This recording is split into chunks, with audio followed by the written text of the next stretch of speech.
প্রতিভা সরকার। আমি প্রথম এই ভিডিওতে যার নাম করব তিনি লেখিকা প্রতিভা সরকার ম্যাডাম। প্রতিভা সরকার এই লেখিকার আমি লেখা পড়ছি প্রায় 23 সাল থেকে। বিভিন্ন পুজো বার্ষিকীতে পড়েছি, ওনার দুটো বই পড়েছি এবং এটা নিয়ে আমার কোথাও কোনো সন্দেহ নেই যে এখনকার সময় যদি আমি খুব ভালো গদ্য লিখতে পারি, এরকম 5জন বা 7জনের লিস্ট বানাই, তার মধ্যে কিন্তু এই লেখিকা অনায়াসে নিজের জায়গা করে নেবে। আমি এই ভিডিওতে সবার সব বই দেখাতে পারবো না, কারণ সব বই সবসময় আমার কাছে থাকে না, এক জায়গায় অ্যাসেম্বলড অবস্থা থাকে না, কিন্তু কিছু কিছু বই আমি দেখিয়ে দেবো। তো প্রতিভা সরকার ম্যাডামের আমার কাছে দুটো বই এই মুহূর্তে রয়েছে, তার মধ্যে একটা আমি পড়ে ফেলেছি বই হিসাবে। সেটা হচ্ছে এই বইটা, অনেকবার কথা বলেছি, গুরুচণ্ডালীর বই হে চির সারথি। বইটা দেখিয়েছি অনেকগুলো ভিডিওতে, তাই নতুন করে এই বইটা নিয়ে কথা বলছি না। আর দ্বিতীয় যে বইটা আমি দেখাবো, যেটা আমি এখনো পড়িনি কিন্তু এক্সপেক্ট করছি ভালো হবে, সায়ন্তন পাবলিকেশনের বই বাদালক্ষ্মী ও মনবাঘা, এই বইটা। এই দুটো বই আর এছাড়া অজস্র লেখা বিভিন্ন পুজো বার্ষিকীতে আমি পড়েছি। এবং প্রতিভা সরকার ম্যাডামের লেখার মধ্যে যেটা রয়েছে সেটা হচ্ছে যে আরোপিত রহস্য নয়, বানানো রহস্য নয়, মানে কোনো অঞ্চলের রহস্য, প্রকৃতির রহস্য, মানব মনের রহস্য, এই জায়গাগুলোকে উনি খুব ভালো এক্সপ্লোর করতে পারেন এবং দুর্দান্ত গদ্যের মাধ্যমে সেগুলো পাঠক অবধি এসে পৌঁছয়।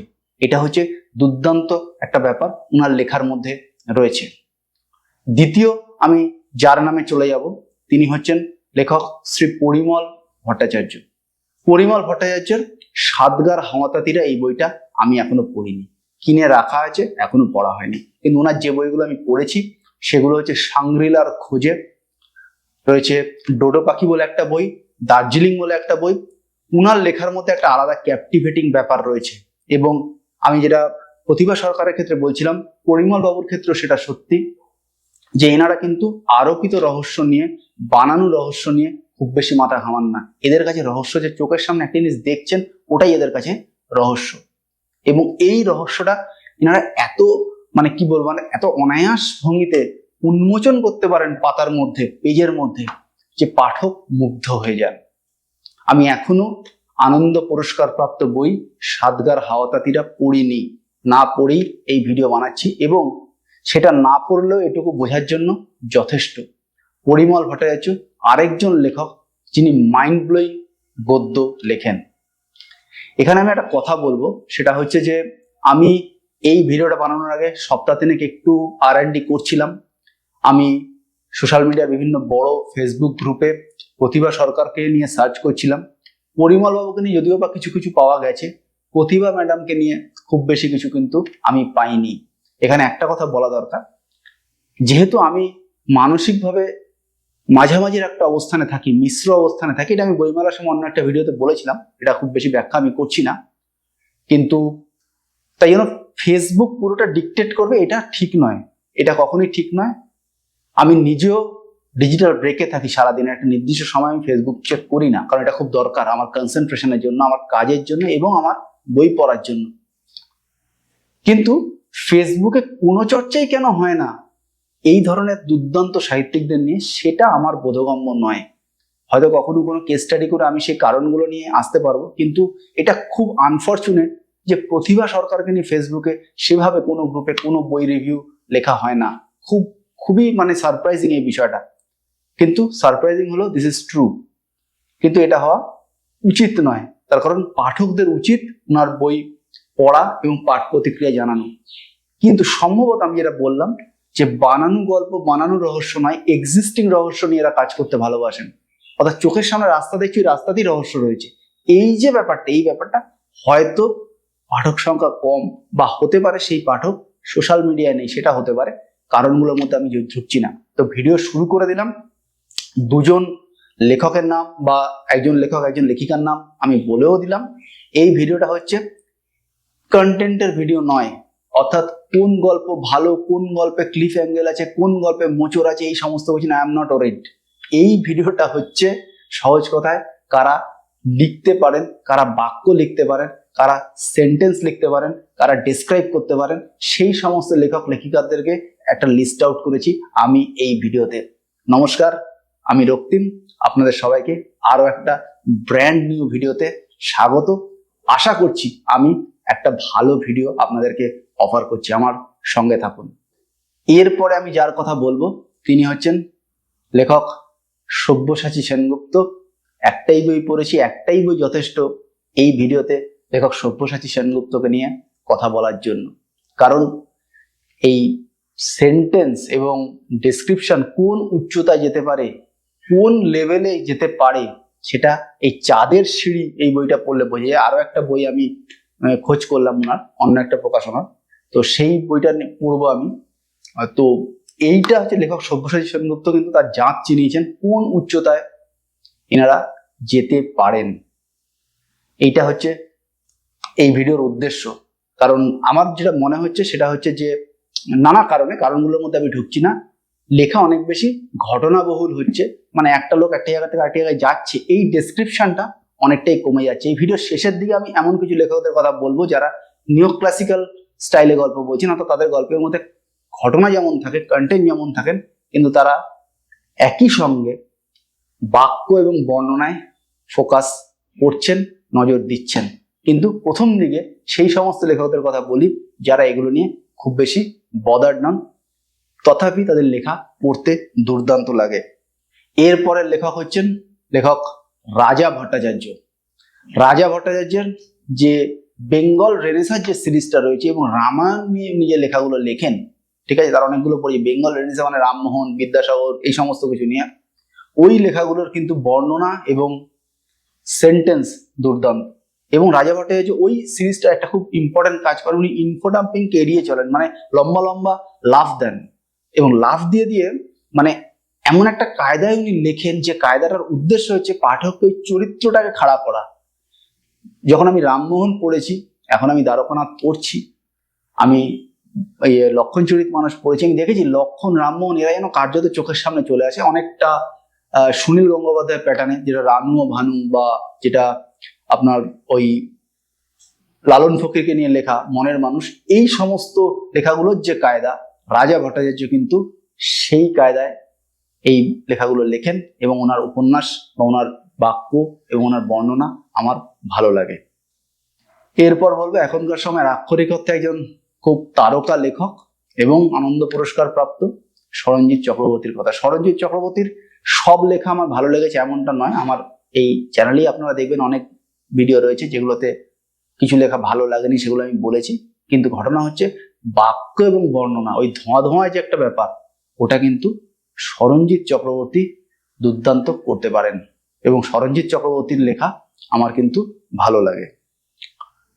সরঞ্জিৎ চক্রবর্তী বলতে বলতেই আরো একজন লেখকের কথা মনে পড়লো, তিনি হচ্ছেন লেখক ভিক্টর ভৌমিক বা অনুরূপ ভৌমিক। কোনটা ভালো নাম আর কোনটা ছদ্মনাম ঠিক বুঝতে পারছেন, যাই হোক কিছু একটা হবে। ওনার কিন্তু সুরিয়ালিস্টিক কায়দার বাক্য দুর্দান্ত লাগে। বইটাকে একটু দেখিয়ে দেবো, এই বইটা নিয়ে আমি কথা বলেছি এর আগে ভিডিওতে, দুর্দান্ত। অনুরূপ ভৌমিকের লেখা পড়তে সাজেস্ট করব। যদি সেন্টেন্স কি বুঝতে চান, যদি বাক্য কি বুঝতে চান, তাহলে অবশ্যই অনুরূপ ভৌমিকের লেখা পড়া উচিত। সমস্যা হচ্ছে বইগুলো পাওয়া, আমাকে প্রচুর এফর্ট দিয়ে লিটল ম্যাগাজিনের প্যাভিলিয়ন থেকে জোগাড় করতে হয়েছে, কলেজ স্ট্রিটে পাওয়া যায় না, নানা ধরনের সমস্যা রয়েছে। বুক সেলাররা শুধু তথাকথিত মানে বাজার চলতি বই দিতে পারে, এইসব বই দিতে পারে না। বহু এফর্টের পর বই পেয়েছি, কিন্তু পড়লে বুঝতে পারবেন কি জিনিস, পুরো ছিটকে গেছি। অনুরূপ ভৌমিক। আচ্ছা, এখানে একটা কথা বলি, আমার এই ভিডিওর মধ্যে না একটা থিম রয়েছে, সে থিমটা হচ্ছে রাহুল দ্রাবিড়। আমি চেয়েছি যে এমন কিছু কিছু ক্রিকেটারকে জড়ো করব এই ভিডিওতে যারা খুব ফ্ল্যাশি নয়, ঠিক আছে, যারা খুব ফ্ল্যাশি নয়, যারা খুব মানে খুব বিরাট কিছু করে টরে অস্থির কিছু একটা করে সেরকম নয়, কিন্তু সলিড। যারা অ্যাডিলেডে নামবে 233 করবে, এই সলিড যাদের মধ্যে ব্যাপারটা রয়েছে, প্রথম থেকে আমি যাদের নাম করছি দেখবেন এদের মধ্যে একটা সলিড ব্যাপার রয়েছে। এরা খুব ফ্ল্যাশি নয়, কিন্তু আমি আবারও বলছি এরা খুব ফ্ল্যাশি নয়, কিন্তু এরা লম্বা লম্বা খেলতে পারে, লম্বা লম্বা ইনিংস খেলে। এই হচ্ছে তো এইরকম রাহুল দ্রাবিড়দেরকে, এখনকার বাংলা সাহিত্যে রাহুল দ্রাবিড়দেরকে খোঁজার একটু চেষ্টা করছি। কারণ এটাকে অন্যভাবে বোঝাতে গেলে আমার পক্ষে, আমার নিজেরও বোঝানোর ডেফিসিয়েন্সি রয়েছে। আমার মনে হয়েছে যে ক্রিকেট নিয়ে বললে বা ক্রিকেটের মাধ্যমে বোঝালে আমি অনেক কমফর্টেবলি বোঝাতে পারবো। তাই এখনকার বাংলা সাহিত্যের রাহুল দ্রাবিড়, যার ক্রিকেট খেলাটাকে ক্রিকেট অ্যানালিস্টরা বলে দ্রাবিড় সিভিলাইজেশন, দ্রাবিড় সভ্যতা। ঠিক আছে, যারা খুব ফ্ল্যাশি ক্রিকেট খেলে তাদেরকে নিয়ে বলা হয় না দ্রাবিড় সভ্যতা। মানে রেড বল ক্রিকেট ওই কায়দায় খেলতে আমি কাউকে দেখিনি, তো সেই রাহুল দ্রাবিড়দেরকে খুঁজে বের করার চেষ্টা করব। এইবার চলে যাব হচ্ছে নিও ক্লাসিক্যাল লেখকদের দিকে, যারা কন্টেন্টের সঙ্গে বাক্য এবং বর্ণনা এই দুটো জিনিসকে মেলাতে পেরেছেন। এই নিও ক্লাসিক্যাল একদল অথরকে নিয়ে কথা বলবো। নিও ক্লাসিক্যাল যাকে দিয়ে শুরু করব তিনি হচ্ছেন লেখক সৈকত মুখোপাধ্যায় স্যার। সৈকত মুখোপাধ্যায়ের ডোমেন হচ্ছে বিরাট বড়। উনি কি পারেন না এটা হচ্ছে একটা বড় প্রশ্ন। উনি ডার্ক লেখেন, উনি অ্যাডভেঞ্চার থ্রিলার লেখেন, ঈশ্বরের নষ্ট ভ্রূণ, নাইটির প্রতি বারমুডা, রম্য লেখেন, আবার হাওয়া দুনিয়ার মতো, তখন তবুও জীবন জলে, এই সমস্ত কিছু বিরাট তার ওয়াইড স্পেকট্রাম। কবিতাও লেখেন শুনেছি, আমি অতটা কবিতা পড়ি না, সুতরাং আইডিয়া নেই। তো সৈকত মুখোপাধ্যায় স্যারকে বাদ দিয়ে এ ধরনের একটা ভিডিও যেখানে ডেসক্রিপশন এবং যেখানে বর্ণনা নিয়ে আমি কথা বলছি সেটা সম্ভব নয়। তাই নিও ক্লাসিক্যাল আমি শুরু করলাম হচ্ছে সৈকত মুখোপাধ্যায়কে দিয়ে, এবং ওনার লেখা নিঃসন্দেহে মানে যে প্যাটার্নটা অনুরূপ ভৌমিকের লেখার মধ্যে রয়েছে সেই প্যাটার্নটার সঙ্গে কন্টেন্টকে মেশালে, গল্প মেশালে যেটা তৈরি হয় কিছুটা কিছুটা এটা হচ্ছে সৈকত মুখোপাধ্যায়। এটা তো ইকুয়েশন নয়, এটা অঙ্ক নয়, অঙ্কের মতো করে বলা সম্ভব। তবুও যদি আমরা একটা ইকুয়েশন ভাবার চেষ্টা করি, কিছু ভেরিয়েবল ভাবার চেষ্টা করি, তাহলে অনুরূপ ভৌমিক তার সঙ্গে কিছু কিছু আরো কিছু কিছু ইন্ডিপেন্ডেন্ট ভেরিয়েবল মেশালে যে ডিপেন্ডেন্ট ভেরিয়েবলটা তৈরি হয় সেটাই হচ্ছেন সৈকত মুখোপাধ্যায়। আউটস্ট্যান্ডিং। কিন্তু সৈকত মুখোপাধ্যায় কিনে আমার বিশ্বাস বহু সমালোচক বহু কথা বলেছেন, আমার মতন সাধারণ একজন মানুষের মতো একদম তেড়ি পেঁচির দু চারটে কথার কোনো যুক্তিও নেই। তাই এই ভিডিওতে সৈকত মুখোপাধ্যায়কে নিয়ে আর এই ভিডিওতে আমি দীর্ঘায়িত করব না, চলে যাব পরের লেখকদের দিকে। পরের লেখক যার কথা বলবো তার কিশোর ভারতীতে লেখা পড়েছি, একটাই বই পড়েছি, এবং এর লেখা পড়ে আমার 4-5 সালের অর্থাৎ বছর 20 আগের মহেন্দ্র সিং ধোনির কথা মনে হয়েছে। খুব ফ্রেশ লেখা, এবং লেখার মধ্যে একটা বেশ আরবানাইজড ব্যাপার রয়েছে, একটা বেশ মানে কি বলবো, মানে একটা বেশ খুব ফ্রেশ এবং খুব তরতাজা মনে হয়েছে। তিনি হচ্ছেন মজনতালী সরকারের লেখক রোহন রায়। তারও কিন্তু বাক্য এবং বর্ণনা আমার ভালো লেগেছে। রোহন রায়ের লেখা ভালো, আমি কিশোর ভারতীতে পড়েছি, আমি মজনতালী সরকার পড়েছি, আমার কিন্তু ভালো লেগেছে। মজনতালী নিয়ে কিছু সমস্যা আমার মনে হয়েছে, কিন্তু লেখার কায়দা এবং যদি মানে মানে আমরা বর্ণনা এবং বাক্যর দিকে দেখি তাহলে নিঃসন্দেহে রোহন রায়ের আমার এই ভিডিওতে ডেফিনেটলি জায়গা রয়েছে। নিও ক্লাসিক্যাল মানে আমি কি মিন করছি সেটা একটু বোঝানো দরকার। অর্থাৎ যারা সিনিয়র লোক আমার মতন তারা তো জানেন, যারা জুনিয়র গুগল করলে বা এদিক ওদিক ঘাটলে পেয়ে যাবেন। সেটা হচ্ছে মানে সিনেমার জগতে মণিরত্নমের যে সিনেমা করার প্যাটার্নটা ছিল, তা সিনেমার মধ্যে থট প্রভোকিং ব্যাপারও ছিল, তার সঙ্গে সঙ্গে গান টানও থাকতো আর কি। মানে এইরকম একটা স্টোরি টেলিং এর যে কায়দা, যেটা এখনকার সময় সৃজিত মুখোপাধ্যায় ফলো করেন, এই কায়দাটাকেই আমি নিও ক্লাসিক্যাল মিন করছি। ঠিক আছে, এটার মধ্যে থট প্রভোকিং জিনিস থাকবে কিন্তু বিনোদনও থাকবে। তো এই হচ্ছে নিও ক্লাসিক্যাল। নিও ক্লাসিক্যালের দুজনের নাম মানে second half of this video আমি দুজনের নাম বলে দিলাম, সৈকত মুখোপাধ্যায়, রোহন রায়। এরপর যাব হচ্ছে আরো কয়েকজন। এখানে আপনারা দেখছেন বারবার আমি ঘাড় ঘোরাচ্ছি, এখানে চোথা রাখা আছে, আমার একটা ডায়েরিতে লেখা আছে, তো সেইটা দেখছি অ্যাকচুয়ালি, আর কিছুই না। এরপরে হচ্ছে দুজনের কথা বলবো, এরা দুজনেই কিন্তু নিও ক্লাসিক্যালে খুব ভালো, এবং দুজনেরই উপন্যাস এই আর্ট ফর্ম স্টোরি টেলিং ফরম্যাটের ওপর দুর্দান্ত কন্ট্রোল। একজন হচ্ছেন বিখ্যাত লেখিকা, আনন্দ গোষ্ঠীতে নিয়মিত লিখছেন, টাপুরদি খ্যাত, বিবস্বান খ্যাত লেখিকা সৌম্যজা দাস। সৌম্যজা দাসের লেখা কিন্তু ভালো, no doubt on that. Soumyaja Das খুব ভালো লেখেন, এবং এখনকার সময়ের সেরা 7 জন বা 10 জনের মধ্যে ঔপন্যাসিকের মধ্যে সৌম্যজা কিন্তু অনায়াসে নিজের জায়গা করে নেবেন। শুধু আমার ভিডিও দেন, আমার ধরনের এরকম 10 জন যদি ভিডিও বানায়, 10 জন যদি ফেসবুকে পোস্ট দেয়, 10 জনের 10 জনেই তার জায়গা রয়েছে। আরেকজন হচ্ছেন রাজর্ষি দাসভৌমিক, তার কানাইচরণ সিরিজ শুধু পড়েছি, যথেষ্ট ভালো। রাজর্ষি দাসভৌমিকের যে নামগুলো থাকে করতোয়া বা সেগুলো খুব স্মার্ট, এবং লেখার যে কায়দা, বর্ণনার যে কায়দা, সেগুলো মারাত্মক। গল্প নিয়ে বা ঘটনাগুলো নিয়ে কিছু সমস্যা থাকলেও বর্ণনা এবং সেন্টেন্স নিয়ে রাজর্ষি দাসভৌমিকের কোথাও কোনো সমস্যা অন্তত আমার মতো সাধারণ মানুষের চোখে পড়েনি। রাজর্ষি দাসভৌমিক কিন্তু দুর্দান্ত। এরপরে আমি যার কথা বলবো, আমি যদি কখনো এই এখনকার সময় তুলনায় কম বয়স লেখকদের কাদের বাক্য ভালো, কাদের বর্ণনা ভালো, এদের একটা মানে একটা কোনো রেটিং টাইপের ভিডিও করি। এই ভিডিও রেটিং নয় কিন্তু, বাই দ্য ওয়ে, এখানে কোনো কাউন্টডাউন নেই, আমি মানে আন্তাবড়ি বলছি আর কি, ঠিক আছে? কেউ 1 কে 2 এরকম কোনো ব্যাপার নেই, ঠিক আছে? যে কোনো জায়গা থেকে বলছি আর কি। কিন্তু যদি কখনো ওরকম একটা ভিডিও বানাই, তাহলে সম্ভবত আমার টপার হচ্ছেন সাক্ষ্যজিৎ ভট্টাচার্য। সাক্ষ্যজিৎ ভট্টাচার্য মারাত্মক, মারাত্মক। সাক্ষ্যজিৎ ভট্টাচার্য, তার সেন্টেন্স, তার বর্ণনা মারাত্মক। এবং আমি একটা ইন্টারভিউ শুনলাম, অন্য কেউ করেছে, সেখানে আমি সাক্ষ্যজিৎ ভট্টাচার্যের স্কুলটাকে একটু বুঝতে পেরেছি। রাতারাতি কিন্তু অত ভালো সেন্টেন্স হওয়া সম্ভব নয়। এটা আমি সবসময় বলি যে গাভাস্কারকে বুঝতে গেলে, কেন গাভাস্কার ওয়েস্ট ইন্ডিজের এগেন্স্টে 13টা সেঞ্চুরি করতে পেরেছিলেন হেলমেট ছাড়া যুগে, যখন ছটা বলই বাউন্সার দেওয়া যেত, সেটা বোঝার জন্য বম্বেকে বুঝতে হবে। সেটা বোঝার জন্য বম্বের সাংঘাতিক বৃষ্টিকে বুঝতে হবে, বম্বের বর্ষাকালকে বুঝতে হবে, এবং বম্বের মাঠে ঘাস হয়ে যাওয়াটাকে বুঝতে হবে। তবে গাভাস্কারকে বোঝা যাবে। সাক্ষ্যজিৎ ভট্টাচার্যের ওই যে ভিডিওটা আমি দেখেছি, সেটা থেকে সাক্ষ্যজিৎ ভট্টাচার্য ওই স্কুলটাকে আমি বুঝতে পেরেছি। এটা কিন্তু ছোটবেলায় পড়তে যাওয়ার জায়গায় ওই স্কুল নয়, ঠিক আছে? ওই জিনিস নয়, ওইটাকে আমি বুঝতে পেরেছি। এবং সাক্ষ্যজিৎ ভট্টাচার্য কেন সেন্টেন্স ভালো, সেটা আমি কিছুটা হলেও আন্দাজ করতে পেরেছি ওই ইন্টারভিউটা ভালো ইন্টারভিউ, কেউ একটা করেছিল, কোথাও একটা এসেছিল, আমি দেখেছিলাম, ভালো লেগেছিল। সাক্ষ্যজিৎ ভট্টাচার্য মাইন্ড ব্লোয়িং। গল্পগুলোর মধ্যে খুব একটা কিছু থাকে না, কিন্তু সেন্টেন্স এমন জায়গায় নিয়ে যায়, এমন একটা উচ্চতায় নিয়ে যায়, ও মারাত্মক, মারাত্মক। মানে আমি সেই জন্যই বললাম যে মানে গাভাস্কারকে বুঝতে গেলে কিন্তু বম্বেতে যেতে হবে। এটা হচ্ছে ফান্ডা, খুব সহজ ব্যাপার, দুর্দান্ত বই। আমি শেষ মেধা পাখি দেখাচ্ছি, আমি নৈশ অপেরা পড়েছি, আমি একান্নরে পড়েছি, আমি এখানে ডেরেক বসে আছে পড়েছি, দুর্দান্ত। সাক্ষ্যজিৎ ভট্টাচার্যই হচ্ছে এখনকার সময় সেন্টেন্সের মানে জাস্ট কোনো মানে জাস্ট ছিটকে যাওয়া সেন্টেন্স, যিনি কন্টেন্টের সঙ্গে ওই কায়দাটাকে মেশাতে পারেন। তো আমার ভিডিও প্রায় শেষের দিকে এসে গেছে। আমার এই ভিডিও ভালো লাগলে অবশ্যই একটা থামস আপ, চ্যানেল ভালো লাগলে সাবস্ক্রাইব। দেখা হবে পরের ভিডিওতে। তবে ভিডিও শেষ করার আগে আরো কয়েকটা বই দেখাবো এবং শেষ অথরকে নিয়ে কথা বলে ভিডিও র্যাপ আপ করবো। তো সেই বইগুলো আগে একটু দেখিয়ে নিই। সেই বইগুলো হচ্ছে এই বইটা, নিষাদ, অনেক কথা বলেছি, খুব বেশি বলছি না। এরপরে হচ্ছে খাঁচা, এর প্রথম এবং শেষ গল্প নিয়ে কোনো কথাই নেই, ছিটকে বিটকে যাওয়ার মতো, মাঝের দুটো গল্পও ভালো। আর আরো দুটো বই রয়েছে, সেই দুটো বই দুহাতে নিয়ে দেখিয়ে দিচ্ছি, কারণ এগুলো নিয়ে আমি কথা বলেছি ইতিমধ্যে। অমোঘ আর উল্কা, কোনটা কোন হাতে আছে এই মুহূর্তে আমি দেখতে পাচ্ছি না, কোনটা কোন হাতে রয়েছে আর কি।